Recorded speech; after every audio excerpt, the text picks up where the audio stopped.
patient's brain. The dentist encountered a strange problem. Although the patient's teeth appeared to be very healthy, the patient kept screaming in pain. After a thorough check, the doctor found no cavities or inflammation. The only odd thing was, there were some white shadows at the root of the teeth in the patient's x-ray. However, the doctor couldn't identify any clear issues, so he told the patient to go home for now.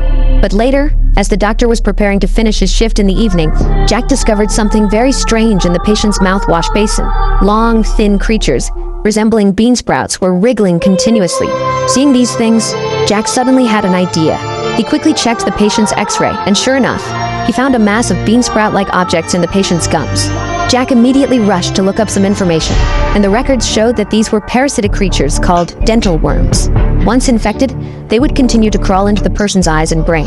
The dental worms were first discovered a few years ago in a biological experiment, and then they disappeared. After reading this information, the doctor felt a chill down his spine. Suddenly, he received a phone call from the hospital. The same patient had returned. This time, the patient appeared to be in even more pain. Standing outside the patient's room, the doctor hesitated for a moment. He knocked on the glass, asking the nurse to put on goggles and gloves and to increase protective measures.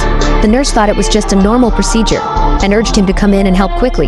Jack cursed under his breath, put on a double mask and protective glasses, and began the surgery.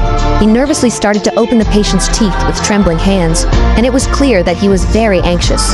The next moment, the patient's condition suddenly took a turn for the worse. The worms sensed the threat and began to burrow frantically into the patient's brain. To be continued.